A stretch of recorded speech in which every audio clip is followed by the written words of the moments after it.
സ്വപ്നങ്ങൾക്ക് അതിരുകളില്ല, കരിയറിനും ഉണ്ടാകരുത്. Speed wings aviation academy. നമസ്കാരം, ടാക്ടിക്സിലേക്ക് സ്വാഗതം.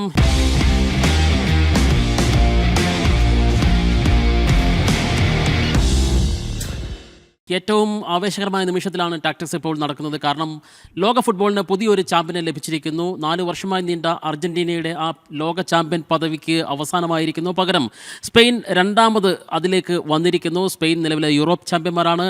അവർ ഒരു കിരീടം കൂടി നേടി യൂറോപ്പിൻ്റെതല്ല, ഈ ലോകത്തിൻ്റെ തന്നെ, ലോക ഫുട്ബോളിൻ്റെ തന്നെ ചാമ്പ്യന്മാരായി മാറിയിരിക്കുന്നു. 2 കിരീടങ്ങൾ ഒറ്റ സമയം. ഒരു കാര്യം കൂടി എടുത്തു പറയാനുണ്ട് ഈ ഘട്ടത്തിൽ. ലോക ഫുട്ബോളിൽ പുരുഷ വിഭാഗത്തിലും വനിതാ വിഭാഗത്തിലും സ്പെയിനാണ് ഇപ്പോൾ നിലവിലെ ലോക ചാമ്പ്യന്മാർ എന്നുള്ളത് സ്പെയിൻ ഡിഫൈൻ ചെയ്യുകയാണ് ലോക ഫുട്ബോളിന്. എനിക്കിപ്പം സ്പോർട്സ് റിപ്പോർട്ടറിൻ്റെ സമ്പൂർണ്ണ പാനൽ തന്നെയാണ് ഇവിടെ ഉള്ളത്. ജയേഷ് പൂക്കോട്ടുണ്ട്, MSK ഉണ്ട്, മുഹമ്മദ് ജസീമുണ്ട്, ഒപ്പം സമീർ പിലാക്കലും ചേരുന്നു. ഞാൻ ഈ ഘട്ടത്തിൽ ജയേഷ് പൂക്കോട്ടിൽ നിന്ന് പ്രത്യേകമായിട്ട് അഭിനന്ദിക്കുകയാണ്. കാരണം ഈ കഴിഞ്ഞ ടാക്ടിക്സൊക്കെ കണ്ടവർക്കൊക്കെ അറിയാം, ജയേഷ് കൃത്യമായിട്ട് പറഞ്ഞിട്ടുണ്ടായിരുന്നു ഈ ഫൈനൽ ഏത് ദിശയിൽ നീങ്ങുമെന്നുള്ളത്. അതായത് ഒന്നാമത്തെ കാര്യം ഏറ്റവും എടുത്ത് പറഞ്ഞു കഴിഞ്ഞാൽ പറയാം, പന്ത് കൊടുക്കില്ല അർജൻറ്റീനയ്ക്ക്, പന്ത് കളിക്കാൻ കിട്ടാത്ത ബുദ്ധിമുട്ടും അർജൻറ്റീന എന്ന് പറഞ്ഞു. ഒപ്പം ചില പൊസിഷനുകൾ പറഞ്ഞു, പകരക്കാരായി ഇറങ്ങുന്ന താരങ്ങൾ ആരൊക്കെയായിരിക്കുമെന്ന് പറഞ്ഞു. ഏറ്റവും ഒടുവിൽ ആ പുതിയ താരത്തെ ആദ്യമായി പരീക്ഷിക്കുമെന്ന് പോലും പറയുകയുണ്ടായി. സുബിമെൻഡിയെ പരീക്ഷിക്കും, അത് രാഫുവിൻ്റെ കാര്യങ്ങൾ ചെയ്തു. അപ്പോൾ സ്വാഭാവികമായിട്ടും പക്ഷേ അർജൻറ്റീന ആരാധകർ പോലും ഈ തോൽവിയിൽ ഒരു നിരാശപ്പെടുമെന്ന് എനിക്ക് തോന്നുന്നു. അല്ലെങ്കിൽ നിരാശപ്പെടുമെന്നല്ല, കുറ്റം പറയാൻ ഒന്നുമില്ല. കാരണം കളിക്കുന്നില്ല, അവർക്ക് കളിക്കാൻ പറ്റുന്നില്ല എന്നുള്ളതാണ് ഈ മത്സരം കണ്ടപ്പോൾ മനസ്സിലായത്. ജയേഷ്, തുടരാം. ഇതുവരെ പറഞ്ഞതിൻ്റെ ഒരു തുടർച്ച.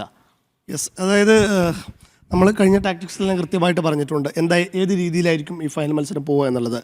ഒന്ന്, അർജൻറ്റീന തുടക്കം മുതൽ, അതായത് ഗ്രൂപ്പ് റൗണ്ട് കഴിഞ്ഞ ശേഷം നോക്കൗട്ട് കേപ്പ് വെർഡേക്ക് എതിരെ മത്സരം ആയിക്കോട്ടെ, സ്വിറ്റ്സർലൻഡ് ആയിക്കോട്ടെ, ഈജിപ്റ്റ് ആയിക്കോട്ടെ, ഇംഗ്ലണ്ടിനെതിരെ ആയിക്കോട്ടെ, സിറ്റ് ബാക്ക് ചെയ്ത് കൗണ്ടർ ചെയ്ത് കളിക്കുക. 75 മിനിറ്റിന് ശേഷമാണ് അർജൻറ്റീന എല്ലാ വിധത്തിലും അറ്റാക്ക് ചെയ്തുകൊണ്ട് കളിച്ചുകൊണ്ടിരിക്കുന്നത്. അർജൻറ്റീന അടിച്ച 19 ഗോളുകളിൽ 12 പിറന്നത് സെക്കൻഡ് ഹൈഡ്രേഷൻ ബ്രേക്കിന് ശേഷമാണെന്നുള്ളൊരു പ്രധാനപ്പെട്ട വസ്തുത അവിടെയുണ്ട്. അപ്പോൾ അതിലേക്ക് നോക്കുമ്പോൾ ഇംഗ്ലണ്ടിനെതിരെ കുറേ കൂടി ഫിസിക്കൽ ഗെയിം കളിച്ചു. ഫസ്റ്റ് ഹാഫിൽ ആദ്യത്തെ ഒരു 30 മിനിറ്റ്. പിന്നീടാണ് അവരുടേതായ ഒരു ഗെയിമിലേക്ക് പോകുന്നത്. അവിടെ ഇംഗ്ലണ്ട് ചെയ്ത അബദ്ധം, ഇംഗ്ലണ്ട് എന്നല്ല ഈജിപ്റ്റായാലും ചെയ്ത അബദ്ധം എന്ന് പറയുന്നത്, അവർ കംപ്ലീറ്റ് ഡിഫൻസിലേക്ക് പോയി. കംപ്ലീറ്റ് ഡിഫൻസിലേക്ക് പോകുമ്പോൾ അർജൻറ്റീനയ്ക്ക് അവിടെ കൃത്യമായ സ്പേസ് കിട്ടുന്നു. അതിൽ സ്വിറ്റ്സർലൻഡിനെതിരെക്കാളും ഇംഗ്ലണ്ടിനെതിരെ ആയപ്പോൾ ഇംഗ്ലണ്ട് ഒരു ലോ ബ്ലോക്കിലേക്കാണ് പോയത്. അതൊരു ഫൈനൽ തേർഡും കടന്ന് ഏറെക്കുറെ അവരുടെ ഒരു ഡി ബോക്സിൻ പരിസരത്ത് തന്നെയാണ് തമ്പടിച്ചിരുന്നത്.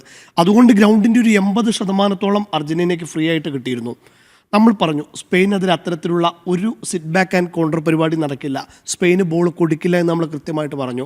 അപ്പോഴും പല രീതിയിലെ കമൻറ്റുകളും മറ്റൊക്കെ വരുന്നത്, ഇല്ല മെസ്സിയും ടീമും കളി മാറ്റും, 80-ന് ശേഷം മാറ്റും, ആ രീതിയിലൊക്കെ പറയുന്നു. അത്തരം മാറ്റാനുള്ളൊരു അവസരം സ്പെയിന് കൊടുക്കില്ല എന്നേ നമ്മൾ മുന്നേ പറഞ്ഞ സാധനം തന്നെയാണ്. അത് കൃത്യമായിട്ട് നടന്നു. എൻ്റെ പ്രൊഡിക്ഷൻ 2-0 ആയിരുന്നു. അത് സ്പെയിൻ്റെ മുന്നേറ്റത്തിന് ഒരു പ്രോപ്പർ നമ്പർ 9 ഇല്ലാത്തതിൻ്റെ എല്ലാ പ്രശ്നവും ഉണ്ടായിരുന്നു. അല്ലെങ്കിൽ അത് ഒരു 4-0 5-0 പോകുമായിരുന്നു. അത് സ്പെയിനിൻ്റെ അറ്റാക്കേഴ്സിൻ്റെ പ്രശ്നത്തിനൊപ്പം തന്നെ ഗോൾ കീപ്പറുടെ എമിലിയാനോ മാർട്ടിനസിൻ്റെ ഒരു മാരക സേവുകൾ നമ്മൾ ഇതിൽ പറഞ്ഞേ തീരുള്ളൂ. നമുക്ക് സ്റ്റാറ്റിലേക്ക് നോക്കുക. സിംപിളി നോക്കുകയാണെങ്കിൽ തന്നെ 20-ലേറെ ഷോട്ടുകളാണ് സ്പെയിൻ ഉതിർത്തത്. 10-ലേറെ ഓൺ ടാർഗറ്റ് ഷോട്ടുകൾ വരുന്നു. ഗംഭീരമായ സേവുകളാണ് എമി ചെയ്തത്. ഇല്ലെങ്കിൽ വലിയ രീതിയിൽ ഒരു കൈൻഡ് ഓഫ് 7-അപ്പ് മാർജിനിലേക്കൊക്കെ പോവേണ്ട എല്ലാ സാഹചര്യങ്ങളും അവിടെ ഉണ്ടായിരുന്നു എന്നുള്ളത് തന്നെയാണ്. കംപ്ലീറ്റ്ലി അർജൻറ്റീനയെ ഔട്ട് ക്ലാസ് ചെയ്ത പ്രകടനം നടത്തിയത്. അർജൻറ്റീന ഫാൻസിന് ഇതിൽ വലിയ വിഷമം ഉണ്ടാവാൻ സാധ്യതയില്ല. കാരണം കളിച്ചു തോറ്റാലേ വിഷമത്തിൻ്റെ സാധ്യതയുള്ളൂ. ഇതൊരു ഘട്ടത്തിൽ പോലും കളിച്ചിട്ടില്ല. പലപ്പോഴും അർജൻറ്റീന ബാക്കിയുള്ള ടീമുകൾ അർജൻറ്റീനയ്ക്കെതിരെ ബസ് പാർക്കിംഗ് ഡിഫൻസ് ചെയ്ത് കളിക്കുന്ന രീതി കണ്ടു. ഇത് അർജൻറ്റീനയാണ് സ്പെയിനെതിരെ ബസ് പാർക്കിംഗ് ഡിഫൻസിലേക്ക് പോയത്. ഒന്ന്, ഒരു നിർണായക ഘട്ടത്തിൽ തുടക്കത്തിൽ തന്നെ, അതായത് ആദ്യ പകുതിയിൽ തന്നെ അവരുടെ ഡിഫൻഡർ ലിസാൻഡ്രോ മാർട്ടിനസിനെ അവർക്ക് നഷ്ടപ്പെടുന്നുണ്ട്. അത് പരിക്ക് കാരണം അവർക്ക് സബ് ചെയ്യേണ്ട ഒരു സാഹചര്യം വരികയാണ്. ഓട്ടോമെൻറ്റിയാണ് വരുന്നത്. ഓട്ടോമെൻറ്റി മുൻപ് നല്ല പ്ലെയറായിരുന്നു, പക്ഷേ ഇപ്പോൾ ഇവരുടെ ഒരു വേഗത്തിനൊപ്പം പിടിച്ചേക്കാൻ ഒരു ക്വാളിറ്റി ഇല്ല. അദ്ദേഹത്തിന് ഏജ്ഡാണ്. അത്തരത്തിലുള്ള സാഹചര്യങ്ങളൊക്കെയുണ്ട്. പിന്നീട് സ്കലോണി വരുത്തുന്ന മാറ്റങ്ങൾ, കഴിഞ്ഞ മത്സരത്തിലേക്ക് പോകുമ്പോൾ വിങ് ബാക്കിനെ വലിച്ച് സ്ട്രൈക്കർ ഇറക്കുന്നു. ഇവിടെ സ്ട്രൈക്കറെ വലിച്ച് ഒരു വിങ് ബാക്കിനെ ഇറക്കുന്നു. അത്തരത്തിൽ റൊമേറോയോ അടക്കം പിൻവലിച്ച സാഹചര്യങ്ങൾ. അങ്ങനെ അത്തരത്തിൽ ഒരുപാട് ടാക്ടിക്കൽ ചേഞ്ചസുകൾ സ്കലോണി വരുന്നുണ്ട്. അതൊന്നും ഇമ്പാക്റ്റ് ആവുന്നില്ല. മാത്രമല്ല അതെല്ലാം അവരുടെ ഡിഫൻസ് ഒന്നും കൂടി കെട്ടുറപ്പാക്കാൻ വേണ്ടിയിട്ടാണ്. സ്പെയിനെതിരെ പ്രത്യേകിച്ച് അവർക്ക് അവസാന നിമിഷങ്ങളിലെങ്കിലും അത്തരം മാറ്റങ്ങൾ ലൗത്താറോയെ നമ്മൾ കണ്ടിട്ടേ ഇല്ല. അപ്പോൾ സ്പെയിനെതിരെ അതായത് ഒരു ആൾബലം അവർ കുറഞ്ഞു നിൽക്കുകയാണ്. എൻസോ ഫെർണാണ്ടസിന് റെഡ് കിട്ടി പുറത്തു പോയിട്ട് സാഹചര്യം വന്നു.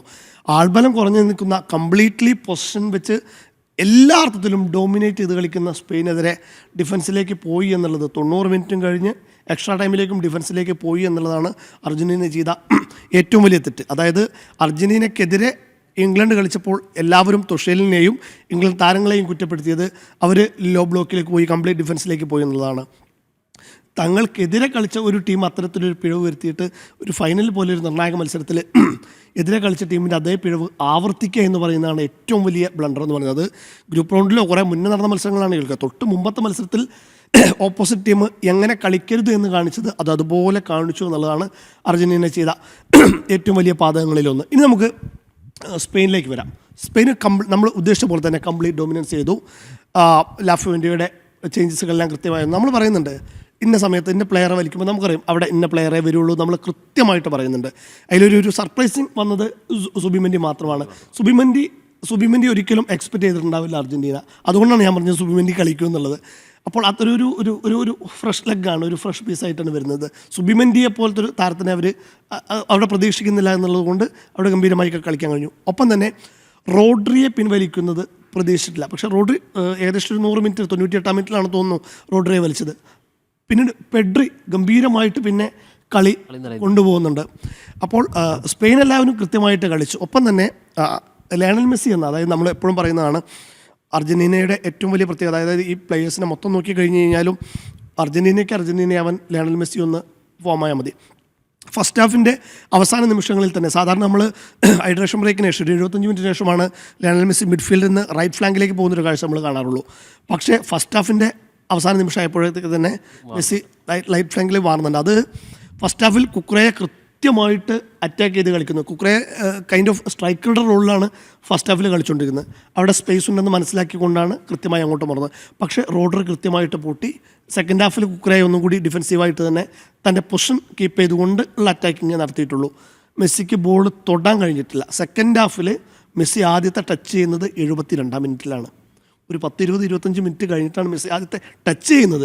അറ്റാക്കിൽ ഞാൻ പറയുന്നത് അവസാന നിമിഷങ്ങളിൽ, അതായത് എക്സ്ട്രാ ടൈമിൻ്റെ അവസാന നിമിഷങ്ങളിൽ ഒരു 4-5 മിനിറ്റ് മാത്രമാണ് അർജൻറ്റീന കഴിഞ്ഞ ഒരു 4 നോക്കൗട്ടിലെ പോലെ ഒരു കളിക്കാനുള്ള ശ്രമം നടത്തിയത്.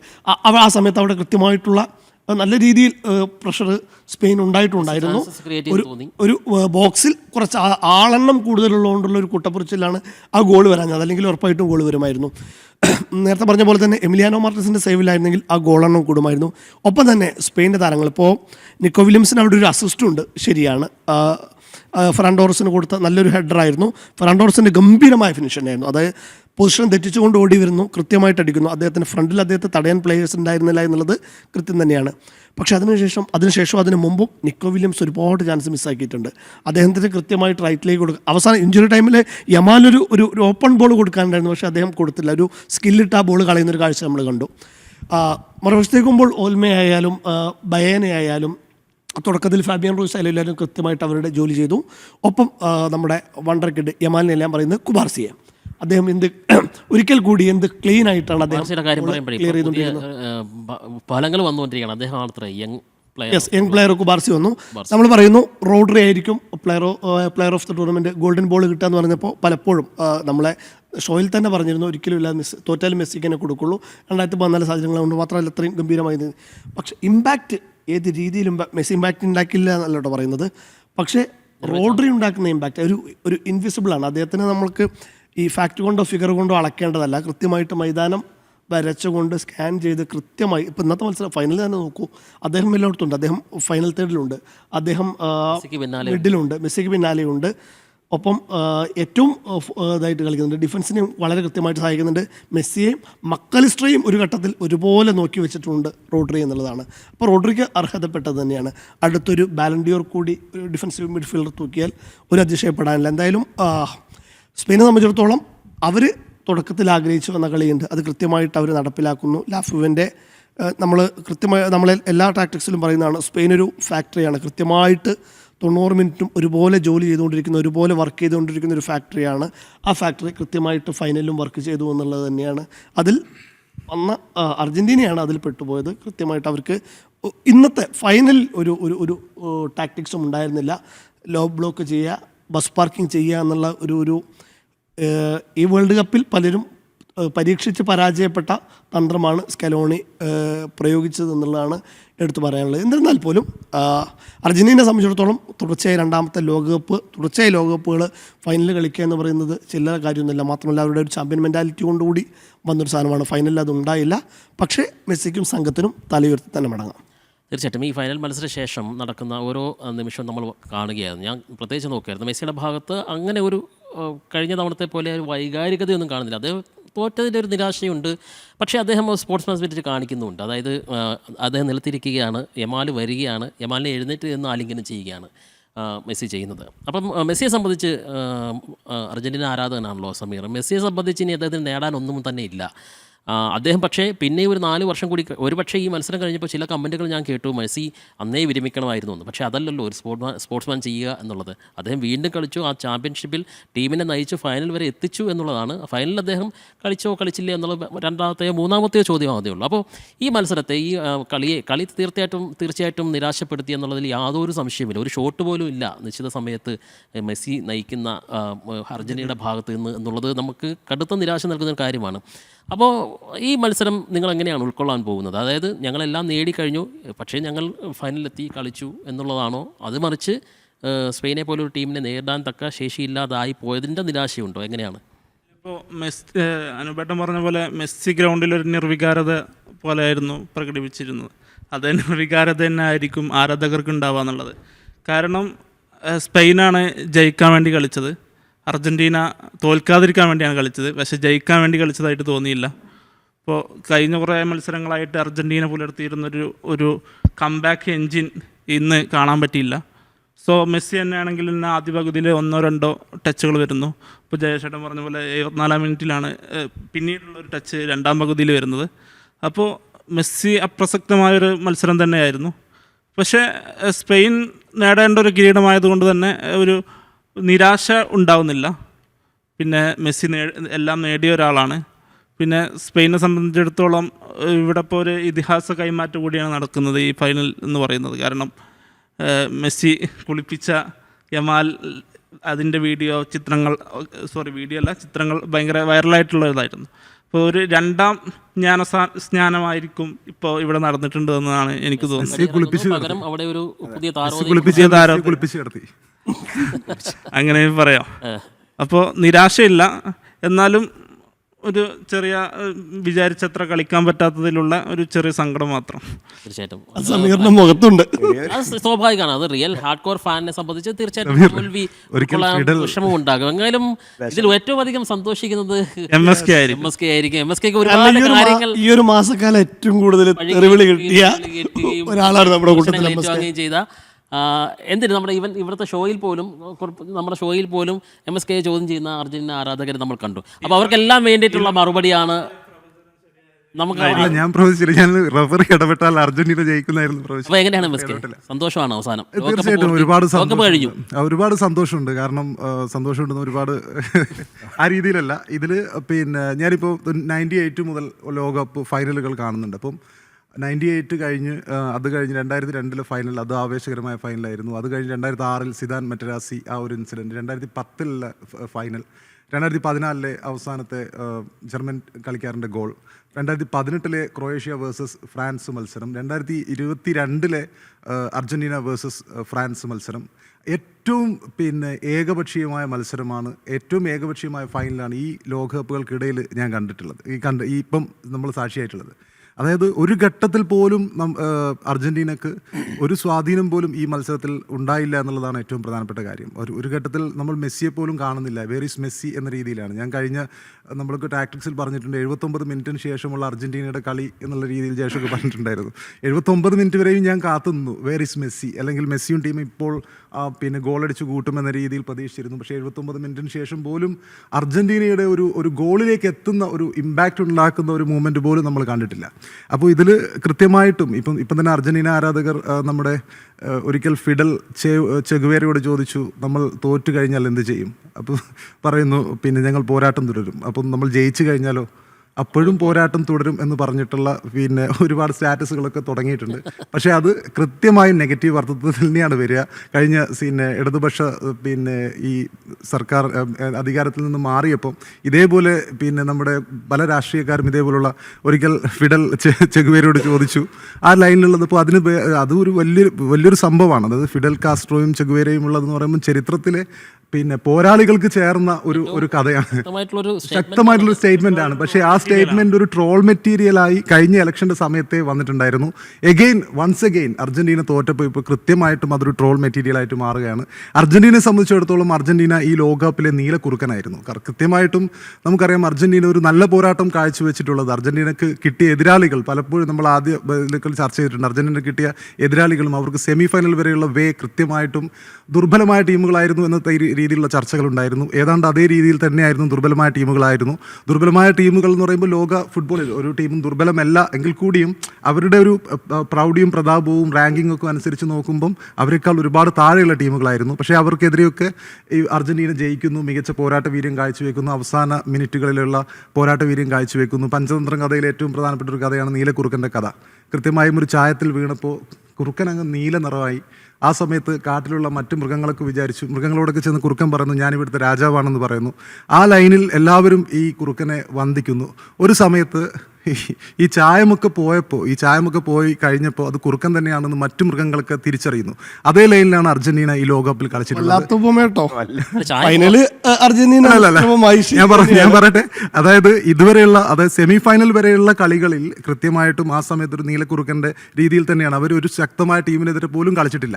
സെമി ഫൈനലിൽ ഇംഗ്ലണ്ട് അർജന്റീനയെ ഓവർ ബഹുമാനിക്കുന്ന രീതിയിലേക്ക് വന്നപ്പോഴാണ്, ഒരു ഗോൾ വന്നപ്പോൾ ഡിഫൻസിലേക്ക് വന്നപ്പോഴാണ് അവിടെ അവർ തോറ്റത്. പക്ഷേ കൃത്യമായും ഈ ഫൈനലിലേക്ക് എത്തുന്ന സമയത്ത് ഈ കുറുക്കൻ്റെ നീലച്ചായമൊക്കെ പോയി കൃത്യമായും അതൊരു കുറുക്കനായി മാറുന്നു. അർജന്റീനനെ വേറെ തരത്തിലൊന്നും പറയല്ല, കൃത്യമായിട്ടും അവരുടെ പോരായ്മകൾ കൃത്യമായിട്ടും സ്പെയിൻ നമ്മുടെ മുമ്പിൽ ഇങ്ങനെ കറക്റ്റായിട്ട് തെളിയിച്ച ഒരു മത്സരമായിരുന്നു. ഒരു ഘട്ടത്തിൽ പോലും അർജന്റീന, ഇപ്പം ഞാൻ അതിൻ്റെ സ്റ്റാറ്റ്സ് ഒക്കെ നോക്കുന്ന സമയത്ത്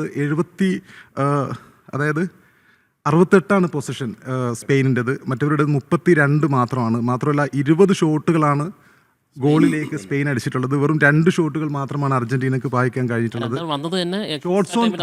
ഷോട്ട്സ് ഓൺ ടാർഗറ്റ് 11 സ്പെയിൻ നേടിയിട്ടുണ്ട്. 0 ആണ് അർജന്റീനയുടെ കണക്കുകൾ. പിന്നെയുള്ളത് 803 പാസുകളാണ് സ്പെയിൻ ടോട്ടൽ അടിച്ചിരിക്കുന്നത്. 445 ആണ്. 445-ൻ്റെ ഏതാണ്ട് ഇരട്ടി വരും 803 എന്ന് പറയുമ്പോൾ. പാസ് അക്യുറസി 90% ആണ് സ്പെയിനിൻ്റേത്. അവിടെ അർജന്റീനയുടെ 78% ആണ്. ഫൗളുകൾ 21 ഫൗളുകൾ സ്പെയിനും 24 ഫൗളുകൾ അർജന്റീനയും ഇത് ചെയ്തിട്ടുണ്ട്. അപ്പം മൊത്തത്തിൽ നോക്കുമ്പം ഈ മത്സരത്തിൽ അർജന്റീനയുടെ നമ്മൾ നേരത്തെ പറഞ്ഞിട്ടുണ്ട്, മെസ്സി എന്ന ഒരു ഫാക്ടർ അതിലേക്ക് മാത്രം കോൺസെൻട്രേറ്റ് ചെയ്യുന്ന ഒരു ടീമായി കളിക്കുകയാണെങ്കിൽ സ്പെയിനെതിരെ ജയേഷ് പറഞ്ഞത് കൃത്യമായിട്ടും അത് വളരെ ആക്യുറേറ്റ് ആയിട്ടുള്ളൊരു പോയിന്റാണ്. മെസ്സിയിലേക്ക് തന്നെ രീതിയിൽ നോക്കുമ്പോൾ സ്പെയിൻ എന്തായാലും പണി കൊടുക്കും എന്ന് നേരത്തെ അദ്ദേഹം പറഞ്ഞിരുന്നു. അതേ ലൈനാണ് നമുക്ക് കാണാൻ കഴിഞ്ഞത്. അത് മെസ്സിയിലേക്ക് പന്ത് എത്തുന്നില്ല എന്നുള്ളതാണ് ഈ മത്സരത്തിൽ നമ്മൾ കണ്ടത്. മെസ്സിയിലേക്ക് ഒരു ഘട്ടത്തിൽ പോലും പന്ത് എത്തിയിട്ടില്ല. പിന്നെ ഇപ്പോൾ ഒരുപാട് ട്രോളുകളൊക്കെ ഇങ്ങനെ കണ്ടുവരുന്നുണ്ട്, ഈ പന്ത് കിട്ടിയാലല്ലേ ഗോൾ അടിക്കാൻ പറ്റുള്ളൂ എന്നുള്ള രീതിയിൽ. അപ്പം 78 മിനിറ്റ് വരെയും മെസ്സിക്കും ടീമിനും പന്ത് കിട്ടിയിട്ടില്ല. 78 മിനിറ്റിന് ശേഷവും കഴിഞ്ഞ മത്സരങ്ങളിലെ ആ ഒരു മാജിക് ആവർത്തിക്കാനും അർജന്റീനയ്ക്ക് സാധിച്ചിട്ടില്ല. അപ്പോൾ അർജന്റീന അവസാനം നീലക്കുറുക്കൻ്റെ കളറൊക്കെ പോയിട്ട് അവർ ഏത് തരത്തിലുള്ള ടീമാണ്, അവരുടെ യഥാർത്ഥ കഴിവ് എന്താണ് എന്നുള്ളത്, യഥാർത്ഥ എബിലിറ്റി എന്താണ് എന്ന് മനസ്സിലായൊരു മത്സരമായിരുന്നു. ഒരു തർക്ക വിഷയമാണ്. കടുത്ത സ്പാനിഷ് ആരാധകനാണ് ജാസിമിൻ്റെ ആ സന്തോഷം നമുക്ക് വായിച്ചെടുക്കാൻ കഴിയുന്നുണ്ട്. ജാസിം ഈ മത്സരം തുടക്കത്തിൽ തന്നെ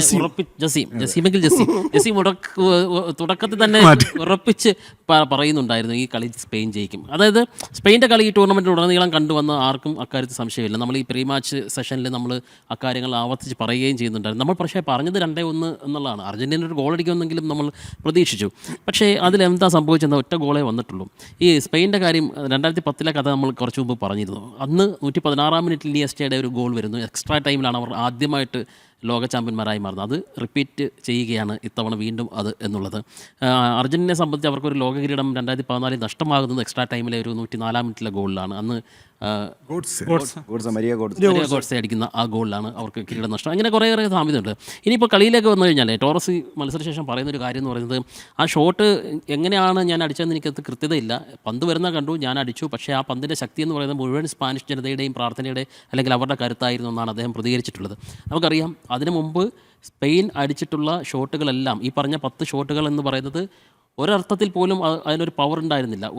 ഒരു ഗോൾ നിഷേധിക്കപ്പെടുകയും ചെയ്തു. ശരിക്ക് പോസ്റ്റിലേക്ക് ലക്ഷ്യം വെക്കുന്ന, ഗോളിലേക്ക് ലക്ഷ്യം വെക്കുന്ന തരത്തിലുള്ള ശക്തമായിട്ടുള്ള ഷോട്ടുകൾ ഹെഡറാണെങ്കിലും അതെ, ഹെഡർ പോലും ഹാഫ് വോളി മറീനോയ്ക്ക് നല്ലൊരു ചാൻസ് വരുന്നുണ്ട്. അപ്പോൾ അങ്ങനെയുള്ള കുറേ പിഴവുകൾ കൂടി അവർക്കുണ്ട്. അപ്പം സ്പെയിൻ്റെ ഭാഗത്ത് നിന്ന് കൃത്യമായിട്ടുള്ളൊരു പോരായ്മയായിട്ട് തോന്നിയ ഒരു ക്ലിയർ ഫിനിഷർ ഇല്ല എന്നുള്ളതൊരു പോരായ്മയായിട്ട് നമുക്ക് കാണുമ്പോൾ മനസ്സിലാവുന്നുണ്ട്. എങ്കിലും സന്തോഷമാണ് സ്പെയിനെ സംബന്ധിച്ച്. മത്സരം എങ്ങനെയാണ് മൊത്തത്തിൽ? അല്ല, തീർച്ചയായിട്ടും ഈ മത്സരത്തെക്കുറിച്ച് പറയുമ്പോൾ അതിൻ്റെ ഒരു ആവേശം ഇപ്പോഴും കഴിഞ്ഞിട്ടില്ല എന്നുള്ളതാണ്. കാരണം 16 വർഷത്തിന് ശേഷം സ്പെയിൻ വീണ്ടും കിരീടം നേടുകയാണ്. അത് രണ്ടാമത്തെ ഫൈനലാണ്. അതായത് സ്പെയിൻ്റെ ചരിത്രത്തിൽ രണ്ടാമത്തെ ഫൈനലാണ് സ്പെയിൻ കളിക്കുന്നത്. അതെ അതെ അതെ. അപ്പോൾ അതൊരു വലിയ നേട്ടം തന്നെയാണ് സ്പെയിനെ സംബന്ധിച്ചിടത്തോളം. സ്പെയിൻ എന്നുള്ള, ഇപ്പോൾ നേരത്തെ ജയശേഖരൻ പറഞ്ഞ പോലെ ഒരു ഫുട്ബോൾ ഫാക്ടറി എന്നുള്ളത് അത് എന്താണെന്നുള്ളത് അക്ഷരാർത്ഥത്തിൽ സ്പെയിൻ കുറച്ച് കാലങ്ങളായിട്ട് തെളിയിക്കുന്നുണ്ട്. അത് ഈ ഫ്യൂൻ്റെ ഒരു കോച്ചായി വന്നതിന് ശേഷം അദ്ദേഹത്തിൻ്റെ ഒരു ടിക്കി ടാക്കയിൽ ഉണ്ടാക്കിയൊരു മാറ്റമുണ്ട്. ടിക്കി ടാക്കയുടെ പഴയ ശൈലി അത് ഒരുപക്ഷെ ബ്രസീൽ 2013 കോൺഫെഡറേഷൻ്റെ ഫൈനലിൽ അന്ന് സ്പെയിനെ തോൽപ്പിച്ചപ്പോൾ അത് നശിച്ചു പോയി, അല്ലെങ്കിൽ ഇല്ലാതായി പോയിക്കൊണ്ടിരിക്കുന്നു ടിക്കി ടാക്കയുടെ 1 എന്ന് പറയുന്നത്. അപ്പോൾ ടിക്കി ടാക്ക 2.0 എന്നുള്ളത് പിന്നെ അത് വളർത്തിയെടുത്ത് അതിലേക്ക് ആ ഒരു ശൈലിയിലേക്ക് കൊണ്ടുവരുന്നു എന്നുള്ളത് അത് ഫ്യൂണ്ടയുടെ ഒരു കഴിവ് തന്നെയാണ്. കാരണം ലൂയി എൻറിക്കയെ മാറ്റിയിട്ടാണ് അദ്ദേഹത്തെ കൊണ്ടുവരുന്നത്. നമുക്കറിയാവുന്നതാണ്. ഇപ്പോൾ അദ്ദേഹം വന്നതിന് ശേഷം യൂറോ കപ്പുണ്ട്, നേഷൻസ് ലീഗിൽ ഒരു കിരീടമുണ്ട്, ഒരു വട്ടം റണ്ണറപ്പ്. ആ റണ്ണറപ്പ് തന്നെ സ്പെയിനിന് എപ്പോഴും പിഴക്കുന്ന ഈ പെനാൽറ്റി ഷൂട്ടൗട്ടുകൾ പലപ്പോഴും സ്പെയിനെ സംബന്ധിച്ചിടത്തോളം വലിയ തിരിച്ചടിയുള്ള സംഗതിയാണ്. കാരണം അത് 2022 ലോകകപ്പിലും കണ്ടതാണ്. 1000 പെനാൽറ്റികൾ അടിച്ച് പരിശീലിച്ച ഒരു ടീം എന്ന് പറഞ്ഞിട്ടൊരു ഇതുണ്ടായിരുന്നു. അതായത് അത്രയും പെനാൽറ്റികൾ മാത്രം അടിച്ച് ഇവർക്ക് പെനാൽറ്റികൾ അടിക്കുന്നതിലുള്ള ഒരു കഴിവ് ഇല്ലായ്മ അത് മറികടക്കാൻ അവർ വലിയ രീതിയിൽ പരിശ്രമിച്ചു. ഒരു പക്ഷേ അർജന്റീന ലക്ഷ്യം വെച്ചിട്ടുണ്ടാവുക. അതെ, ഒരു എക്സ്ട്രാ ടൈമിലേക്ക് കിട്ടുക എന്നുള്ളത് അത് തന്നെയാണ്. പെനാൽറ്റി ഷൂട്ടൗട്ടിലേക്ക് വന്ന സ്ട്രൈക്കറെ വലിച്ച് അവർ ഡിഫൻഡർ ഇറക്കുന്നതിൽ കാരണം അത് തന്നെയാണ്. മാക്സിമം എക്സ്ട്രാ ടൈമിൽ കഴിഞ്ഞ് പെനാൽറ്റി ഷൂട്ടൗട്ടിൽ കൊണ്ടുപോകുന്നുള്ള ഒറ്റ ലക്ഷ്യമായിരുന്നു. മാത്രമല്ല ഉനൈ സിമോണിനെ പോലെയുള്ള ഗോൾ കീപ്പർക്കപ്പുറം അവിടെ എമിലിയാനോ മാർട്ടിനസ് ഇന്ന് മികച്ച ഫോം എന്ന് പറഞ്ഞാൽ അദ്ദേഹത്തിൻ്റെ ഒരു പെർഫോമൻസ് തന്നെയാണ് പലപ്പോഴും ആ ഗോളുകളൊക്കെ. ഇപ്പോൾ ചില ഷോട്ടുകളൊക്കെ ദുർബലമാണെങ്കിൽ പോലും ഒരുപക്ഷെ മറ്റു ഗോൾ കീപ്പർമാരാണെങ്കിൽ അത് ഗോളിലേക്ക് ചിലത് പ്രത്യേകിച്ച് നിശ്ചയ സമയത്തിന്റെ അവസാന മിനിറ്റിൽ ലെമിൻ യമാലിന്റെ ഒരു ഫ്രീ കിക്ക് ഉണ്ടായിരുന്നു. പെർഫെക്റ്റ് കിക്ക് ആയിരുന്നു. അത് നല്ല വെയിറ്റും ഉണ്ടായിരുന്നു. അത് ഗംഭീരമായ സേവാണ് അദ്ദേഹം നടത്തിയിട്ടുള്ളത്. യെസ്. അപ്പോൾ അങ്ങനെ ആ രീതിയിൽ ആ ഫിനിഷറുടെ ഒരു അഭാവം അത് സ്പെയിനെ സംബന്ധിച്ചിടത്തോളം കാലങ്ങളായിട്ടുണ്ട്, അതിപ്പോഴും ഉണ്ട്. പിന്നെ സ്പെയിന് മറ്റൊരു കാര്യത്തിൽ എന്നും ഗോൾ അടിക്കുന്നതിൽ പിശുക്ക് കാണിക്കുന്നവർ തന്നെയാണ്. 2010 നോക്കൗട്ട് റൗണ്ടിൽ എല്ലാ മത്സരങ്ങളും ഓരോ ഗോളാണ്. അന്ന് ആകെ വളരെ 8 ഗോളുകൾ അടിച്ചിട്ടുള്ളൂ. അപ്പം അങ്ങനെ അത് ആ സ്പെയിൻ്റെ അത് ഇപ്പോഴും അത് തുടരുന്നു. ടിക്കി ടാക്ക 2ൻ്റെ ശൈലിയിൽ പക്ഷേ കുറച്ചുകൂടി ഗോൾ അടിക്കാൻ അവർ ശ്രമിക്കുന്നുണ്ട് എന്നുള്ളതാണ്. ഇന്ന് പക്ഷേ അവർക്ക് നേരത്തെ ജയശേഖരൻ പറഞ്ഞ പോലെ തന്നെയാണ്. ഇപ്പോൾ വിശദമായിട്ട് ജയശേഖരൻ പറഞ്ഞുകൊണ്ടാണ് പറയുന്നത്. കാരണം ഒരു 4 ഗോൾ 5 ഗോളൊക്കെ പിറക്കാവുന്ന ഒരു മത്സരം തന്നെയായിരുന്നു അത്.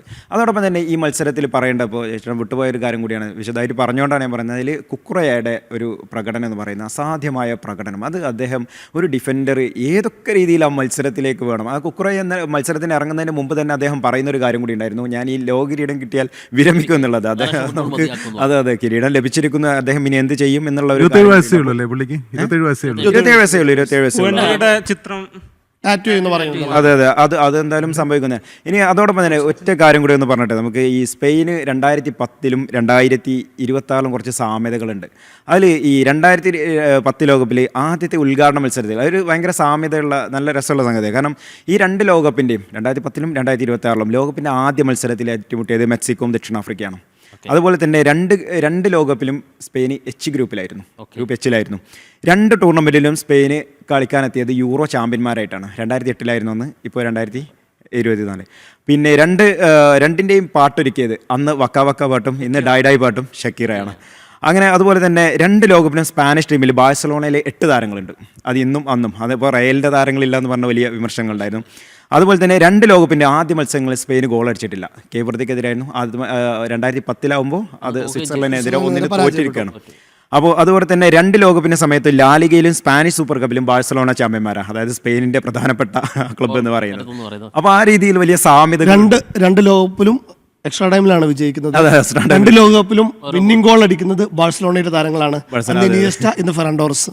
അങ്ങനെ ഒരു വലിയ സാമ്യതകളും കൂടി കൗതുകകരമായിട്ടുള്ള കുറേ വിവരങ്ങളാണ്. അപ്പോൾ നമ്മൾ ആഗ്രഹിച്ച, അല്ലെങ്കിൽ നമുക്ക് ആകാംക്ഷയോട് കാത്തിരുന്ന ആ ഫലപ്രഖ്യാപനങ്ങളൊക്കെ വന്നിട്ടുണ്ട് കേട്ടോ. Golden ball Rodri. റോഡ്രി. ഒരു സംശയമില്ല അക്കാര്യത്തിൽ, ആർക്കും സംശയം തോന്നേണ്ട കാര്യമില്ല. സംശയമുള്ളവർക്ക് അതിന്റെ ആവശ്യമില്ലെന്ന് ജയേഷ് വ്യക്തമാക്കി കഴിഞ്ഞു. അല്ല, അത് നമ്മൾ കൃത്യമായിട്ട് പറഞ്ഞാൽ ഇമ്പാക്ട് ഏത് വിധമാണ് ആ ഇമ്പാക്ട് ഉണ്ടാക്കുന്നത് എന്നുള്ളത്. അതായത് സ്റ്റാറ്റ് പറയുമ്പോൾ ഇപ്പോൾ മെസ്സിക്ക് നമുക്ക് 8 ഗോളുണ്ട്, 4 അസിസ്റ്റ് ഉണ്ട്, കൃത്യമായിട്ട് പറയാം. എംബാപ്പയ്ക്ക് പക്ഷേ ഈ ഫൈനൽ വരെ എത്തിച്ചതിൽ അർജന്റീനയെ സംബന്ധിച്ചിടത്തോളം മെസ്സിയുടെ ഇമ്പാക്ട് വളരെ കപ്പ് നേടിക്കൊടുത്തു. ഇപ്പോഴത്തെ കപ്പ് നേടിക്കൊടുത്തല്ലോ. ഇമ്പാക്ട് പ്രത്യേകിച്ച് ഒരു ഇമ്പാക്ട് ഉണ്ടാക്കാതെ കപ്പ് നേടിക്കൊടുക്കുന്നതല്ല, കപ്പ് നേടിക്കൊടുത്തു, ഫൈനലിൽ ഉൾപ്പെടെ ഇമ്പാക്ട് ഉണ്ടാക്കിയെന്നുള്ളതാണ്. മെസ്സിയെ കൃത്യമായിട്ട് പൂട്ടിയില്ല റോഡ്രി. അതല്ല, റോഡ്രി ഒരുപാട് ദീർഘനാളത്തെ പരിക്കിന് ശേഷം അദ്ദേഹത്തിന് പിന്നീട് കളത്തിലേക്ക് എത്തിയിരുന്നത്. സിറ്റിക്ക് വേണ്ടിയൊക്കെ അദ്ദേഹത്തിന് ഒരുപാട് മത്സരങ്ങൾ നഷ്ടമായിട്ടുണ്ട്. അത് വലിയൊരു മേജർ ഇഞ്ചുറി ഒക്കെ കഴിഞ്ഞിട്ടാണ് അദ്ദേഹം തിരിച്ചു വരവ്. ഗോൾഡൻ ബൂട്ട് അടുത്ത് നമ്മൾ കാത്തിരുന്ന ഗോൾഡൻ ബൂട്ട് അവിടെ യാതൊരുവിധ സംശയമില്ല ഫ്രാൻസിന്റെ കൈലിയൻ എംബാപ്പെ സ്വന്തമാക്കുന്നു. അതിൽ ചില തർക്കങ്ങളുണ്ട്. ലോസേഴ്സ് ഫൈനലിൽ അദ്ദേഹം 2 ഗോൾ അടിക്കുന്നു. സമ്മർദ്ദമില്ലാത്ത മത്സരമായിരുന്നു അത്. തർക്ക വിഷയമാണ്. നമുക്കത് ഓപ്പൺ ടോക്കിന് വേണ്ടി അടുത്തത് ഗോൾഡൻ ഗ്ലൗ. ഈ വലകാത്ത അത് മറ്റാരുമല്ല, സ്പെയിനിന്റെ യുണൈ സിമോൺ തന്നെയാണ്. അദ്ദേഹത്തിന്റെ ഇന്നും മികച്ച പ്രകടനങ്ങളൊക്കെ ജോലി കുറവായിരുന്നു. അദ്ദേഹത്തിന് പലപ്പോഴും ജോലി കുറവായിരുന്നു. അദ്ദേഹത്തിന്റെ പ്രതിരോധ നിര അത്രയും ശക്തമാകുമ്പോൾ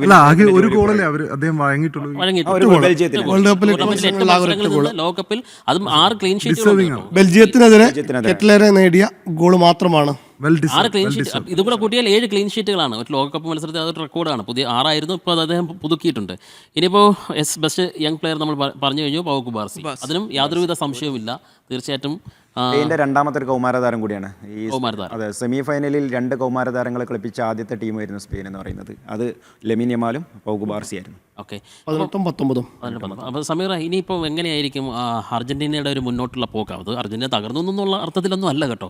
ലോക ചാമ്പ്യന്മാരായിട്ട്, അതായത് 4 കിരീടങ്ങളൊക്കെ തുടർച്ചയായിട്ട് നേടി അവർ വരുന്നു. പക്ഷേ അവരുടെ ആ കിരീട നേട്ടത്തിനും അപ്പോൾ അവരുടെ ഒരു വിന്നിംഗ് സ്ട്രീക്കിനും 14 ഇപ്പം കഴിഞ്ഞ സൗദിക്കെതിരെ തോറ്റതിന് ശേഷമുള്ള തുടർ വിജയങ്ങൾ 14-13 ആ ഒരു വിന്നിംഗ് സ്ട്രീക്കിന് കൂടി അറുതി വന്നിരിക്കുകയാണ്.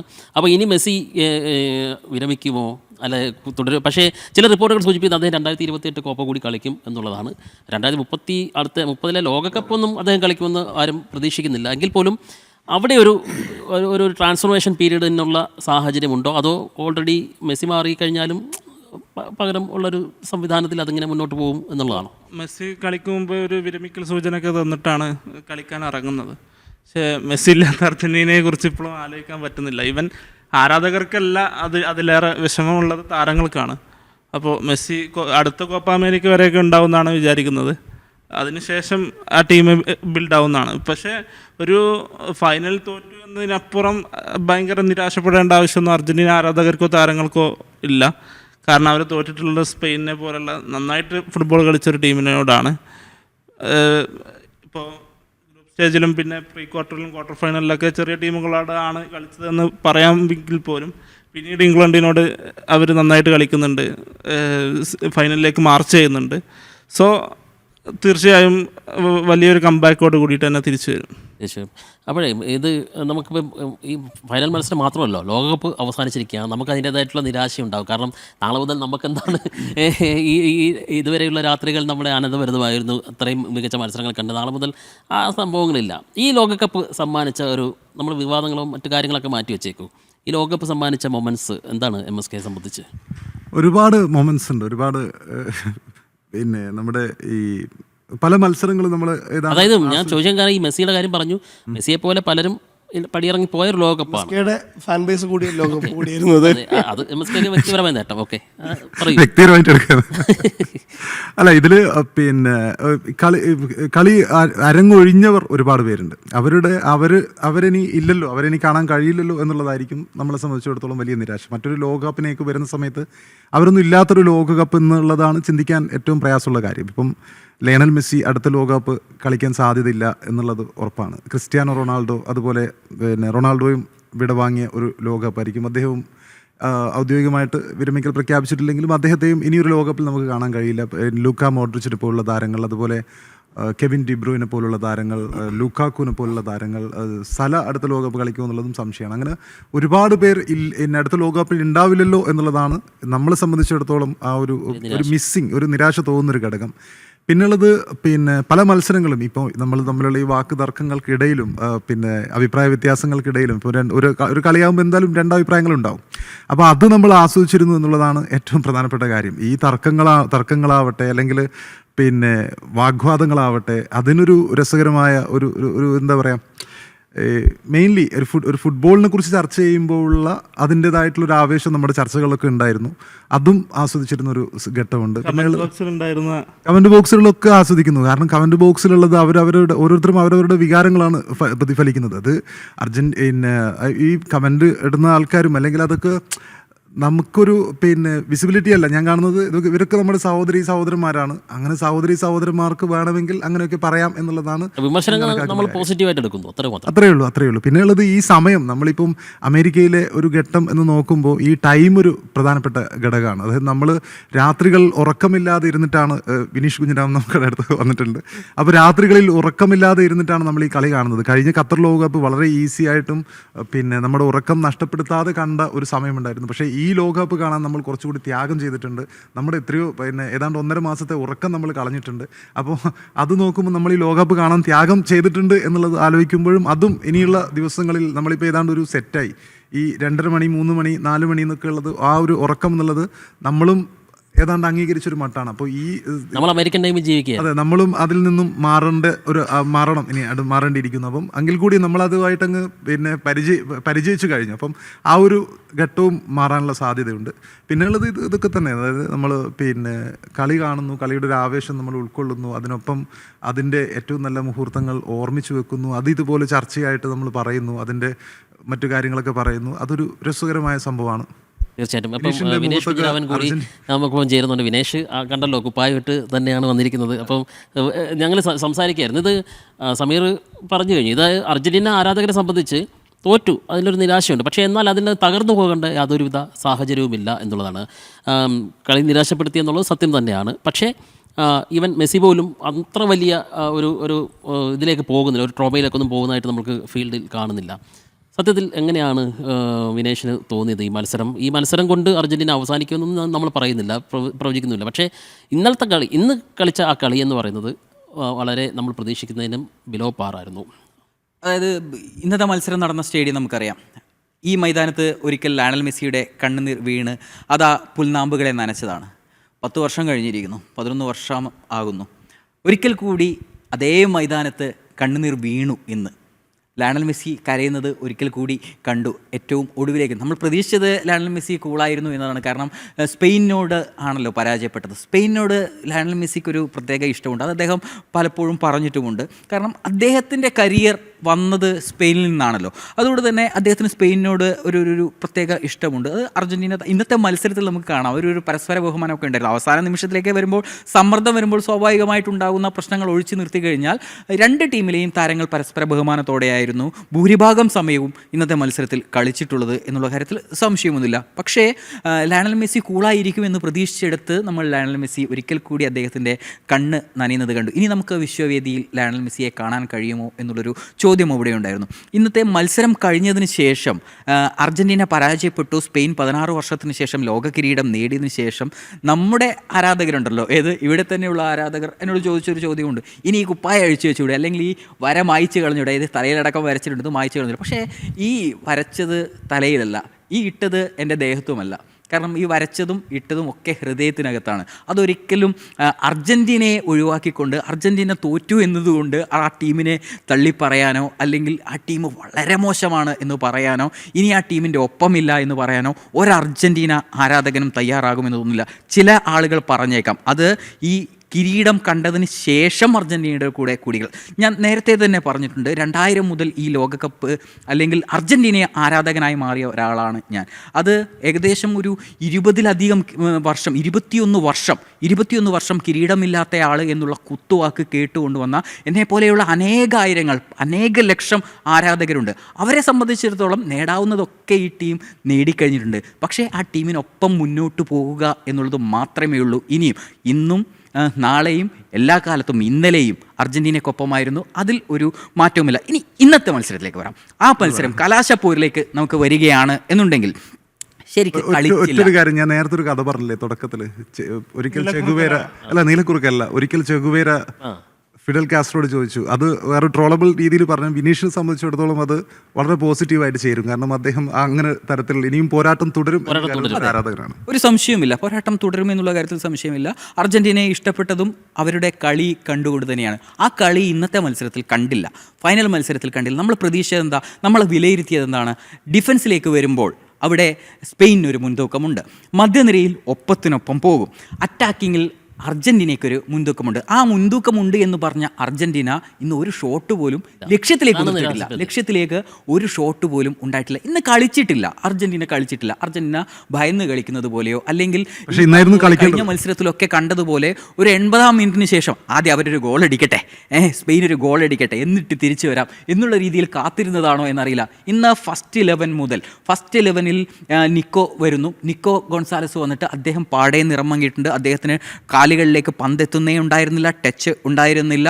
അപ്പോൾ ഫസ്റ്റ് 11-ലേക്ക് വരുത്തിയ മാറ്റങ്ങൾ, അതുപോലെ തന്നെ സബ്ബായി വരുമ്പോൾ ഇപ്പോൾ നോക്കൂ, ലിസാൻഡ്രോ മാർട്ടിനസും അതുപോലെ തന്നെ ക്രിസ്ത്യൻ റൊമേറോയുമായിരുന്നല്ലോ 2 സെൻട്രൽ ഡിഫൻഡർമാർ. 2 പേർക്കും പരിക്ക് പറ്റുന്നു. എന്നിട്ട് ആദ്യം ശരി ഒരാൾക്ക് പരിക്ക് പറ്റിയപ്പോൾ നമ്മൾ സെനേസിയെ പ്രതീക്ഷിച്ചതാണ്, പക്ഷേ ഒറ്റാമെൻഡിയാണ് വന്നത്. ഇനി രണ്ടാമത്തെ ക്രിസ്ത്യൻ റൊമേറോയ്ക്ക് പരിക്ക് പറ്റിയപ്പോൾ വന്നത് ആരാണ്? മെദിന വന്നിട്ട് സെൻട്രൽ ഡിഫൻസിൽ കളിക്കുകയാണ്. അപ്പോൾ ഇന്നത്തെ മത്സരം നമുക്കൊരിക്കലും ലയണൽ സ്കലോണിയെ കുറ്റം പറയാൻ പറ്റില്ല. അദ്ദേഹത്തിൻ്റെ തന്ത്രങ്ങളെക്കുറിച്ചോ അദ്ദേഹം ടീമിന് നൽകിയ സംഭാവനകളോ അതൊക്കെ വളരെ ഉയരത്തിൽ നിൽക്കുന്നതാണ്. പക്ഷേ ഇന്നത്തെ മത്സരത്തിൽ അദ്ദേഹത്തിൻ്റെ സബ്ബുകളും സബ്സ്റ്റിറ്റ്യൂഷനുകളും അതുപോലെ തന്നെ ആദ്യ 11-ലും പാളി എന്ന് വിശ്വസിക്കുന്ന ഒരുപാട് അർജന്റീന ആരാധകർ ഉണ്ടാകുമെന്നുള്ള കാര്യത്തിൽ സംശയമില്ല. ഇന്നത്തെ മത്സരത്തിലേക്ക് വരുമ്പോൾ നമുക്ക് മധ്യനിരയിൽ കളി ഉണ്ടായിരുന്നില്ല. മധ്യനിരയിൽ നിന്നല്ല, അർജന്റീനയുടെ കാലുകളിൽ പന്തുണ്ടായിരുന്നില്ല. ലയണൽ മെസ്സിയിലേക്കുള്ള ഇപ്പോൾ പറയും നിങ്ങൾ ക്രിസ്ത്യാനോ റൊണാൾഡോയെ കുറിച്ച് പറയുമ്പോൾ ക്രിസ്ത്യാനോ എന്ത് ഗോൾ അടിക്കുന്നില്ല, ക്രിസ്ത്യാനോയിലേക്കുള്ള സപ്ലൈ കട്ട് ചെയ്തു എന്നുള്ള കാര്യം പറയാറുണ്ടല്ലോ. പക്ഷേ ഇന്ന് സംഭവിച്ചെന്താണ്? ലയണൽ മെസ്സിയിലേക്ക് സപ്ലൈ ഉണ്ടായിരുന്നില്ല. ലയണൽ മെസ്സിക്ക് അങ്ങനെ സംഭവിക്കുന്നു മനസ്സിലായില്ലേ? ലയണൽ മെസ്സിയിലേക്ക്. പക്ഷേ അതിലൊരു വ്യത്യാസമുള്ളത് എന്താണെന്ന് കരുതിയാൽ ഇന്നത്തെ ഒരു മത്സരത്തിൽ മാത്രമാണത്. ബാക്കി മത്സരങ്ങളിലൊക്കെ നമ്മൾ കണ്ടിട്ടുള്ളത് ലയണൽ മെസ്സി പിന്നിലേക്ക് ഇറങ്ങി വന്ന് പന്തെടുത്ത് മുന്നോട്ട് പോകുന്ന ലയണൽ മെസ്സിയെ കഴിഞ്ഞ മത്സരങ്ങളൊക്കെ ഈജിപ്തിനെതിരെ നമ്മൾ കണ്ടത് അങ്ങനെയാണ്, സ്വിറ്റ്സർലൻഡിനെതിരെ നമ്മൾ കണ്ടത് അങ്ങനെയാണ്, ഇംഗ്ലണ്ടിനെതിരെ നമ്മൾ കണ്ടത് അങ്ങനെയാണ്, പിന്നിലേക്ക് ഇറങ്ങി വന്ന് പന്തെടുത്ത് മുന്നോട്ട് പോകുന്ന ലയണൽ മെസ്സിയെ. ഇന്നത്തെ ഒരു മത്സരത്തിൽ പക്ഷേ മത്സരത്തിലായിരുന്നു ചെയ്യേണ്ടിയിരുന്നത്. പക്ഷേ കലാശപ്പോര് വരെ എത്തിയല്ലോ. അതുപോലെ തന്നെ നേരത്തെ അനൂപ് എഴുതിയ ഒരു സ്ക്രിപ്റ്റ് എനിക്ക് ഓർമ്മയുണ്ട്. വളർച്ചാ ഹോർമോണുകളുടെ അഭാവം കാരണം മുരടിച്ചു പോകുന്ന ഒരു ബാല്യത്തിൽ നിന്ന് നീ മിശിഹ എന്നുള്ള വിളിപ്പേരിലേക്ക് എത്തിയില്ലേ, അത് തന്നെയാണ് മികവിന് അടയാളം. ഇനി ഗോട്ട് എന്നുള്ള തർക്കം അവിടെ ഉണ്ടോ എന്നുള്ള ചോദ്യമുണ്ട്. ആ തർക്കം ഞങ്ങളെ സംബന്ധിച്ചിടത്തോളം ഇനി ഇല്ല എന്നുള്ളത് തന്നെയാണ്. തീർച്ചയായിട്ടും വിശദമായിട്ടാണ് കാര്യങ്ങളൊക്കെ പറഞ്ഞത്. അപ്പം ഈ അവസാനിപ്പിക്കാൻ തോന്നുന്നു. തീർച്ചയായിട്ടും ഫൈനൽ തോറ്റ സ്ഥിതിക്ക് ഒരുപക്ഷെ നമുക്കറിയാം അത് ഈ കിരീടം മെസ്സിയാണ് ഉയർത്തിയിരുന്നെങ്കിൽ ഇന്നോടുകൂടി ആ ചർച്ചകൾ അവസാനിക്കുമായിരുന്നു. പക്ഷേ അത് വീണ്ടും 4 വർഷം കൂടുമ്പോൾ നടക്കുന്ന ലോകകപ്പിന് ഒരു 7 മത്സരങ്ങൾ വെച്ചിട്ട് ഒരാളെ ഗോട്ടാക്കുന്നതിൽ അഭിപ്രായ വ്യത്യാസം. ഓക്കെ, സമ്മതിക്കാം, ശരിയാണ്. നമുക്ക് ഈ ലോകകപ്പ് സമ്മാനിച്ച മറ്റ് ചില കാര്യങ്ങൾ കൂടി പറഞ്ഞുകൊണ്ട് അവസാനിപ്പിക്കാമെന്ന് തോന്നുന്നു. നമ്മൾ പറഞ്ഞു ഒരു പറ്റം പ്രതിഭാധനരായിട്ടുള്ള ലെജൻഡുകൾ വഴിമാറുന്നൊരു ലോകകപ്പാണ്. പകരം അവിടേക്ക് കടന്നു വരാൻ ശേഷിയുള്ള ഒരുപിടി താരങ്ങളെ മുന്നോട്ട് വെച്ചുകൊണ്ടാണ് ഈ ലോകകപ്പ് അവസാനിക്കുന്നത്. അതിൽ നമുക്ക് എടുത്തു പറയാവുന്ന താരങ്ങൾ മനസ്സിലുള്ളത് ജയശ്രീ എന്ന് പറയാമോ? ഉറപ്പായിട്ടും. കാരണം ഈ ലോകകപ്പിലെ 104 മത്സരങ്ങളിൽ 2 മത്സരം മാത്രമേ ഞാൻ നഷ്ടപ്പെടുത്തിയിട്ടുള്ളൂ. അതായത് ലൈവ് കാണുന്നത്, അത് പിന്നീട് ഹൈലൈറ്റ്സ് കണ്ടു. ബാക്കി 102 മത്സരങ്ങളും ഇരുന്ന് കണ്ടിട്ടുണ്ട്. 2 മത്സരങ്ങൾ നഷ്ടപ്പെടുത്തിയത് ഒന്ന് നമ്മളൊരു ഒരേ സമയം മത്സരം വന്നൊരു സമയത്തും ഒന്നൊരു ഓൺ ഡ്യൂട്ടിയുടെ ഭാഗമായി നമ്മളൊരു അഭിമുഖങ്ങൾ എടുത്തുകൊണ്ടിരിക്കുകയായിരുന്നു. ആ സമയത്ത് രാവിലെ ഒരു 7:30 കണ്ട് വന്നൊരു മാച്ചായിരുന്നു. മെക്സിക്കോയുടെയോ കാനഡയുടെയോ ഏതൊരു മത്സരം എനിക്ക് ഓർമ്മയില്ല. ആ 2 മത്സരം ഒഴിച്ച് ബാക്കി എല്ലാം കണ്ടു. വലിയ സന്തോഷം ഉണ്ടായിരുന്നു. ഇപ്പോൾ ഒരു വിഷമമാണ്. ഇത്രയും നാൾ മത്സരങ്ങൾ നമുക്കെന്നും ഇന്നിപ്പോൾ ഇന്ന ടീമായിരിക്കും, ഇന്ന കോച്ചുമാർ ഈ ഒരു സ്ട്രാറ്റജി ആയിരിക്കും എടുക്കാൻ പോകുന്നത്, ഇന്ന പ്ലേയേഴ്സ് ആയിരിക്കും വരിക എന്നൊക്കെ രീതിയിൽ നമ്മൾ കൃത്യമായിട്ടത് നോക്കി വെക്കുന്നു. പല സൈറ്റുകളും വായിച്ച് ഇന്ന രീതിയായിരിക്കും, അവരുടെ ഒരു സ്റ്റാറ്റിക്സ് ഒക്കെ പഠിക്കാൻ നമുക്കൊരു ആഗ്രഹം ഉണ്ടാവുമല്ലോ. അത്തരം കാര്യങ്ങളൊക്കെ പഠിക്കുന്നു. ഹാഫ് ടൈമിൽ നമ്മുടെ ഒരു ഗ്യാതറിങ്, നമ്മുടെ ഒരു ചായ കുടിക്കാൻ പോക്കൊക്കെ ഒരു രസമുള്ള ഓർമ്മകളായിരുന്നു. അതങ്ങ് പോയി. ഇനിയിപ്പോൾ അടുത്തൊരു ക്ലബ് ലീഗുകളൊക്കെ സ്റ്റാർട്ട് ചെയ്ത് തുടങ്ങണം എന്നുള്ളത് തന്നെയാണ്. ഇതിലേക്ക് നോക്കുമ്പോൾ ഇപ്പോൾ പല താരങ്ങളും നമ്മൾ ഏറെക്കുറെ പ്രതീക്ഷ തന്നെയാണ്. ഇപ്പോൾ ലമിൻ യമാൽ ആയിക്കോട്ടെ, പൗ കുബാർസി ആയിക്കോട്ടെ, നമ്മൾ നിരന്തരം അവരുടെ ബാഴ്സയിലായാലും മറ്റേതായാലും ഒക്കെ അവരുടെ ഒരു പെർഫോമൻസ് കാണുന്നതാണ്. ആർദേ ഗുള്ളർ വലിയ രീതിയിൽ ഇമ്പാക്റ്റ് ഉണ്ടാക്കുന്നതൊക്കെ നമ്മൾ പ്രതീക്ഷിച്ച താരങ്ങളാണ്. യുവതാരങ്ങളിലേക്ക് നോക്കുമ്പോൾ എന്നെ അത്ഭുതപ്പെടുത്തിയ 2 താരങ്ങൾ, അപ്രതീക്ഷിതമായി വന്ന താരങ്ങൾ, ഒന്ന് ബുവാദി, മൊറോക്കോയുടെ അതിഗംഭീരമായിട്ടാണ് അദ്ദേഹം കളിച്ചത്. പ്രത്യേകിച്ച് ബ്രസീലിനെതിരായ മത്സരമൊക്കെ വളരെ കൂൾ ആൻഡ് കാമായിട്ട് ഒരു പ്രൈം ബുസ്കറ്റ്സിനെ അനുസ്മരിപ്പിച്ചൊരു പ്രകടനമാണ് ബുവാദി നടത്തിയിട്ടുള്ളത്. ഒപ്പം തന്നെ എനിക്ക് വലിയ അത്ഭുതം തോന്നിയൊരു പ്ലെയർ മൻസംബിയാണ്, സ്വിറ്റ്സർലൻഡിൻ്റെ. അദ്ദേഹം 20 വയസ്സാവുന്നേ ഉള്ളൂ അദ്ദേഹത്തിന്. എന്ത് കിഡിലൻ പ്ലെയർ ആയിരുന്നു അദ്ദേഹം. അറ്റാക്കിങ്ങിൽ, മിഡിൽ എല്ലാം ഒരു complete box to box player ആയിട്ടാണ് അദ്ദേഹം കളിച്ചത്. അർജൻറ്റീനയ്ക്കെതിരായ സ്വിറ്റ്സർലൻഡിൻ്റെ മത്സരത്തിൽ അദ്ദേഹം കളിക്കാൻ കഴിഞ്ഞിരുന്നില്ല. അദ്ദേഹം ഉണ്ടായിരുന്നെങ്കിൽ അതിൻ്റെ ഒരു റിസൾട്ട് തന്നെ മാറിയേനെ എന്നാണ് ഞാൻ മനസ്സിലാക്കുന്നത്. ബ്രീസ് സമ്പോളയ്ക്ക് പകരം അദ്ദേഹം ഉണ്ടായിരുന്നെങ്കിൽ ആ ഒരു മത്സരത്തിൻ്റെ റിസൾട്ട് തന്നെ കംപ്ലീറ്റ്ലി മാറിയേനെ എന്നുള്ളതാണ്. അപ്പോൾ ഒരു മൻസംബിയും ബുവാദിയും മൻസംബി ഇപ്പോൾ ആസ്റ്റൺ വില്ലയ്ക്കാണ് കളിക്കുന്നത്. കുറേ കൂടി നല്ല രീതിയിൽ അദ്ദേഹം വലിയ ഒരു റഡാറിലേക്ക് പോകും. ഒപ്പം തന്നെ ബുവാദി ഓൾറെഡി സൈനിങ് കാര്യങ്ങളൊക്കെ നടക്കുന്നുണ്ട്. സിറ്റി ഉൾപ്പെടെയുള്ള ടീമുകൾ ചർച്ചയ്ക്ക് നടക്കുന്നുണ്ട്. അപ്പോൾ എന്തായാലും അത്തരം അപ്രതീക്ഷിതമായ യുവതാരങ്ങൾ കൂടി വന്നു. നമ്മൾ പ്രതീക്ഷിച്ച കുബാർസിയും യമാലും അടക്കമുള്ള താരങ്ങൾ അവിടെ തിളങ്ങുന്നുണ്ട്. അപ്രതീക്ഷിതമായി വന്ന ഈ 2 താരങ്ങളെ വലിയ കൗതുകം തന്നെയായിരുന്നു ഈ വേൾഡ് കപ്പ് സമ്മാനിച്ചത്. തീർച്ചയായിട്ടും. ഇനിയിപ്പോൾ നമുക്ക് വിവാദങ്ങളും ഹൈഡ്രേഷൻ ബ്രേക്ക് പോലെയുള്ള പുതിയ ആശയങ്ങളും ഒക്കെ കണ്ട ലോകകപ്പാണിത്. അമേരിക്ക വിവാദങ്ങളുടെ ചുഴിയിലാണ്. ട്രംപ് പോലും ഫിഫയിൽ ഇടപെടുന്നു എന്നൊക്കെയുള്ള ആരോപണങ്ങൾ ഉണ്ടായിരുന്നെങ്കിൽ പോലും ഈ ലോകകപ്പ് അതിൻ്റെ സംഘാടനം അതിഗംഭീരമായിരുന്നു എന്ന കാര്യത്തിൽ യാതൊരുവിധ സംശയമില്ല. നിറഞ്ഞു കവിയുന്ന ഗ്യാലറികൾ കണ്ടു, ലക്ഷത്തോളം അടുക്കുന്ന ഗ്യാലറികൾ കണ്ടു. അപ്പോൾ ഈ ലോകകപ്പിൽ നമുക്ക് എത്ര മാർക്ക് കൊടുക്കാൻ പറ്റും സംഘാടന മികവിലും മറ്റു കാര്യങ്ങളും നോക്കുകയാണെങ്കിൽ? നമ്മൾ കണ്ടിട്ടുള്ളത്, എൻ്റെ മനസ്സിൽ തങ്ങി നിൽക്കുന്ന ലോകകപ്പിൽ ആദ്യത്തെ ലോകകപ്പ് 2002 ലോകകപ്പാണ്, കൊറിയ ജപ്പാൻ. അപ്പോൾ നമ്മൾ ആദ്യത്തെ ലോകകപ്പ് ഏറ്റവും കൗതുകത്തോടെ കാണുന്ന ലോകകപ്പ് എന്നുള്ള നിലയിൽ അതിനൊരു പ്രത്യേക സ്ഥാനവും ഇഷ്ടവും ഒക്കെയുണ്ട്. പിന്നീടുള്ള ഓരോ ലോകകപ്പുകളും 2006 ജർമ്മൻ, 2010 അത്തവണ ദക്ഷിണാഫ്രിക്കയിലായിരുന്നു, 2014 ബ്രസീലിലായിരുന്നു, 2018 റഷ്യയിലായിരുന്നു, കഴിഞ്ഞ തവണ ഖത്തറിലായിരുന്നു, ഇത്തവണ അമേരിക്കയിലേക്ക് എത്തുന്നു. അമേരിക്കയിലും മെക്സിക്കോയിലും കാനഡയിലുമായി നടന്ന മത്സരങ്ങൾ നമ്മൾ പ്രതീക്ഷിച്ചത് നമുക്കൊരു വളരെ ബോറിംഗ് ആയിരിക്കും. കാരണം രാത്രിയിലാണ് മത്സരങ്ങൾ, നമ്മൾ ഉറക്കം തൂങ്ങണം എന്തായാലും. പക്ഷേ മത്സരങ്ങളുടെ നിലവാരവും അതുപോലെ തന്നെ സ്റ്റേഡിയത്തിലേക്ക് ഇരച്ചെത്തിയ ആരാധകരുടെ ഒരു ബാഹുല്യവും ഒക്കെ കൊണ്ട് തന്നെ അങ്ങനെ വലിയൊരു പരാതികൾ ഈ ട്രംപ് ഇടപെടുന്നു എന്നുള്ള വിവാദങ്ങളൊക്കെ ഒഴിച്ചു നിർത്തിക്കഴിഞ്ഞാൽ നമ്മൾ പ്രതീക്ഷിച്ചതിലും മികച്ച രീതിയിൽ തന്നെ അത് സംഘടിപ്പിച്ചു എന്നുള്ളൊരു വിശ്വാസം തന്നെയാണ് എനിക്ക് ഉള്ളത്. അപ്പോൾ നമുക്കൊരു മാർക്ക് ഇടണമെങ്കിൽ ഒരു 10 കൊടുക്കാൻ പറ്റില്ല, ഒരു 10 8 കൊടുക്കാം. തീർച്ചയായിട്ടും. അങ്ങനെ തന്നെയാണോ? ഇനിയിപ്പോൾ അടുത്ത ലോകകപ്പിലേക്കുള്ള ഒരു പ്രതീക്ഷ കൂടി പങ്കുവച്ചിട്ട് നമുക്ക് അവസാനിപ്പിക്കാം. വീണ്ടും 3 രാജ്യങ്ങൾ ആതിഥേയത്വം വഹിക്കാൻ പോവുകയാണ് 2030. 4 വർഷം കൂടി നമ്മൾ കാത്തിരിക്കണം പുതിയൊരു ചാമ്പ്യൻ ഉണ്ടാകുമോ എന്നൊക്കെ അറിയാൻ. മൊറോക്കോയും സ്പെയിനും പോർച്ചുഗലും ചേർന്ന് അടുത്ത ലോകകപ്പിന് വിരുന്നൊരുക്കും. യൂറോപ്പിലേക്ക് ലോകകപ്പ് മടങ്ങിയെത്തുന്നു എന്നുള്ളതാണ് അതിൻ്റെ ഒരു പ്രത്യേകത. 4 വർഷങ്ങൾക്കപ്പുറം ഫുട്ബോൾ ലോകം എങ്ങനെയായിരിക്കും MSK? ഒരു പ്രതീക്ഷ, വൈഡ് ഗസ്സാണ് ഞാൻ ചോദിക്കുന്നത്. തീർച്ചയായിട്ടും ഒരുപാട് പുതിയ സൂപ്പർ താരങ്ങൾ വരാനുള്ള എല്ലാ സാധ്യതയുണ്ട്. എങ്കിലും ഈ ലോകകപ്പിൽ ജേഷ് പിന്നെ പറയാതെ പോയ കുറച്ച് പേരെന്ന് പറയുമ്പോൾ വൊസീഞ്ഞ എന്ന 41-കാരൻ, അദ്ദേഹം താരങ്ങൾക്കൊപ്പം എടുത്തു പറയേണ്ട ഒരാൾ തന്നെയാണ്. അതായത് ഈ ലോകകപ്പിന്റെ ഒരു താരം വൊസീഞ്ഞ തന്നെയാണ്. തീർച്ചയായിട്ടും അങ്ങനെ ഒരു താരത്തെ കൂടി നമുക്ക് പരാമർശിക്കാൻ തോന്നുന്നു. പിന്നെയുള്ളത് അടുത്ത 4 വർഷത്തിന് ശേഷം മറ്റൊരു ലോകകപ്പ് വരുമ്പം നേരത്തെ പറഞ്ഞതുപോലെ സൂപ്പർ താരങ്ങളൊന്നും ഇല്ലാത്ത ഒരു ലോകകപ്പായിരിക്കും. ആ സമയത്ത് അർജന്റീന എങ്ങനെയായിരിക്കും, അല്ലെങ്കിൽ അർജന്റീന ടീമിനെ കുറിച്ച് ആലോചിച്ച് നോക്കുമ്പോൾ എനിക്ക് അത് ഈ മെസ്സി ഇല്ലാത്തൊരു അർജന്റീന, അതിലൊരു പ്രശ്നമുണ്ട്. അടുത്ത വർഷം സൂപ്പർ താരങ്ങളില്ലാത്ത ലോകകപ്പ് എന്ന് പറഞ്ഞില്ല. അപ്പോഴേക്ക് ഓൾറെഡി എംബാപ്പെ സൂപ്പർ സ്റ്റാർ ആയി കഴിഞ്ഞു, ജമാൽ സൂപ്പർ സ്റ്റാർ ആയി കഴിഞ്ഞു. ഹാളണ്ട് ഒറ്റ ലോകകപ്പ് കൊണ്ട് വലിയ രീതിയിലുള്ള ഒരു ഇമ്പാക്റ്റ് ലോകം മൊത്തം ഉണ്ടാക്കി. സാധാരണ ഹാളണ്ടിനെ നമ്മൾ ക്ലബ് ഫുട്ബോൾ ഫോളോ ചെയ്യുന്ന ആൾക്കാർക്ക് അറിയുണ്ടാവും. അല്ലാതെ എല്ലാവർക്കും സാധാരണക്കാർക്കിടയിൽ വലിയ രീതിയിൽ ഇമ്പാക്റ്റ് ഉണ്ടാക്കാൻ അങ്ങനെ നമ്മളിപ്പം പെട്ടെന്ന് ഈ കഴിഞ്ഞ കുറെ കാലങ്ങളായി മമ്മൂട്ടി, മോഹൻലാൽ എന്നൊക്കെ പറയുന്നത് പോലെ റൊണാൾഡോ, മെസ്സി എന്ന ഗോട്ടുകളില്ല 2 ഗോട്ടുകളില്ല എന്നുള്ള രീതിയിലാണ്. ഹാലണ്ടും ഒരുപാട് പേര്, ഹാലണ്ടൊക്കെ ഈ ലോകകപ്പിന്റെ ഒരു വലിയൊരു ഇമ്പാക്ട് ഉണ്ടാക്കിയ ഒരു താരമാണ്. അത് അദ്ദേഹത്തിന്റെ ഫാൻ ബേസ് കൂടുന്നു. ആ ലൈനിലേക്ക് നമ്മൾ അവരുടെ ഫാൻസും ഭയങ്കര ഓളമായിരുന്നു.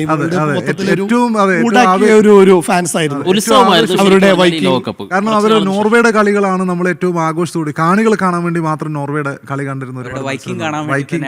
ജനസികൾക്കിടയിലും ഹാളണ്ട് ഒരു ട്രെൻഡിങ് ആയിട്ട്, അവരുടെ ലൈഫ് സ്റ്റൈലും ഭയങ്കര ട്രെൻഡിങ് ആയിട്ടുണ്ട്. അപ്പൊ ഈ 2 ഗോട്ടുകൾ ഇല്ലാത്തപ്പോ ഇപ്പൊ കുറെ വാർത്തകൾ റൊണാൾഡോ വിരമിക്കില്ല, അടുത്തുനിന്നും കൂടി കളിക്കുന്ന സാധ്യത ഉണ്ട് എന്നൊക്കെ പറഞ്ഞിട്ടുള്ള വാർത്തകളൊക്കെ ഉണ്ട്. അതൊക്കെ അവിടെ നിൽക്കട്ടെ. പക്ഷെ 2 ഗോട്ടുകൾ ഇല്ലാത്ത ഒരു ലോകകപ്പ് ആയിരിക്കും. പക്ഷെ അടുത്ത ഗോട്ട് എന്നുള്ള ലൈനിൽ എംബാപ്പയുടെ ഒരു വളർച്ച നമുക്ക് എന്തായാലും അടുത്ത ലോകകപ്പ് ആകുമ്പോഴത്തേക്ക് പ്രവചിക്കാൻ കഴിയും.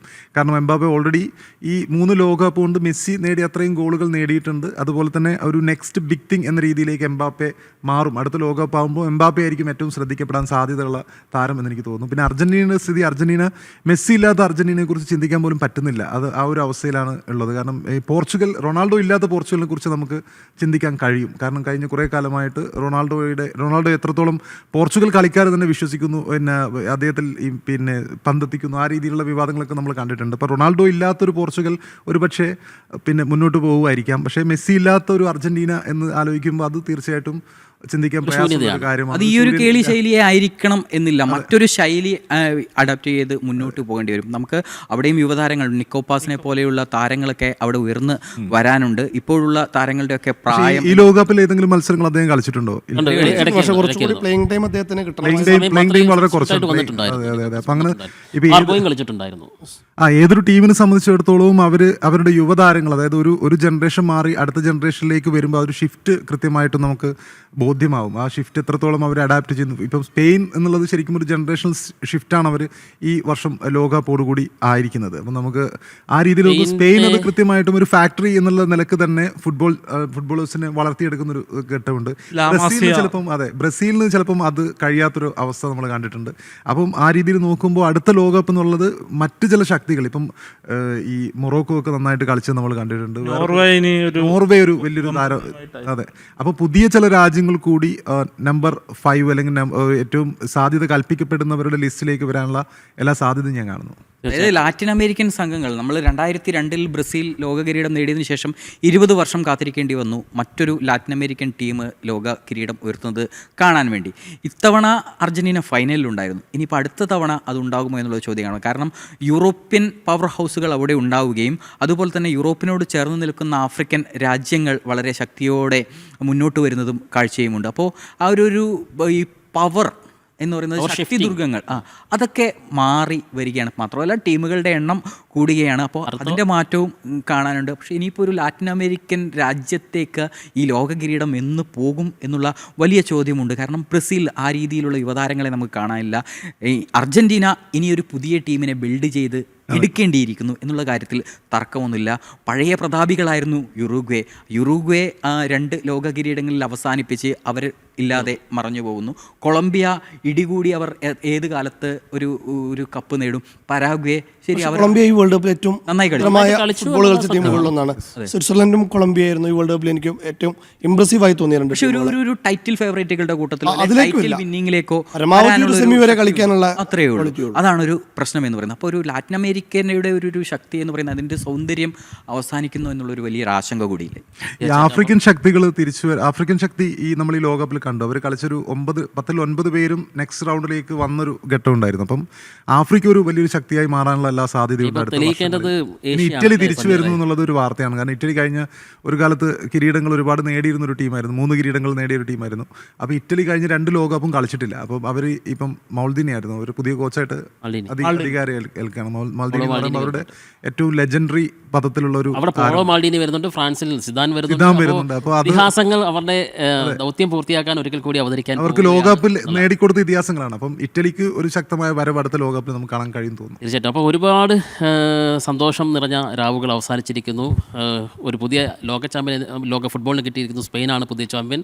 മെസ്സിയും സംഘവും ആ ലോക ചാമ്പ്യൻ പദവിയിൽ നിന്ന് താഴേക്ക് മാറിയിരിക്കുന്നു. ഒപ്പം ഇപ്പോൾ സൂചിപ്പിക്കപ്പെട്ട പോലെയുള്ള പുതിയ ചില സംശയങ്ങൾ, അതായത് ആശങ്കകൾ, ലാറ്റിൻ അമേരിക്കയുടെയൊക്കെ ഒരു തിരിച്ചുവരവെന്നുണ്ടാകുമെന്നുള്ള കാര്യങ്ങൾ. ഒപ്പം പുതിയ താരനിര അവിടെ ഉദയം ചെയ്യപ്പെടുന്നു, മെസ്സിയും റൊണാൾഡോയും ഒക്കെ ഒഴിയുന്ന ഇടത്തേക്ക് എന്നുള്ളതാണ്. ഇങ്ങനെ പലതുകൊണ്ടും പ്രത്യേകതകൾ നിറഞ്ഞ 40ഓളം ദിവസങ്ങൾക്കാണ് നമ്മൾ അറുതി വരുത്തിയിരിക്കുന്നത്. എന്തായാലും ഓർമ്മകൾ എന്നൊന്നും ഉണ്ടാകും അമേരിക്കൻ ലോകകപ്പ് എന്ന കാര്യം യാതൊരു വിധത്തിലുള്ള സംശയങ്ങളുമില്ല. ഒരു കാര്യം കൂടി നമ്മൾ പ്രതീക്ഷയോടുകൂടി കാത്തിരിക്കുന്നു. ഇത്തവണ 48 ടീമുകളായിരുന്നു എങ്കിൽ അടുത്ത തവണ 64 ടീമുകൾ കളിക്കുമോ എന്നുള്ള കാര്യം ഫിഫയുടെ തീരുമാനം ഉടൻ തന്നെ അക്കാര്യത്തിലും ഉണ്ടാകും. നന്ദി. ടാക്ടിക്സിനൊപ്പം സഞ്ചരിച്ച ഫുട്ബോൾ പ്രേക്ഷകരായിട്ടുള്ള പ്രിയ പ്രേക്ഷകർക്ക് സ്പോർട്സ് റിപ്പോർട്ടൊപ്പം തുടരുക, സബ്സ്ക്രൈബ് ചെയ്യുക. പുതിയ വിശേഷവുമായി നമുക്ക് വീണ്ടും ടാക്ടിക്സിൽ കാണാം.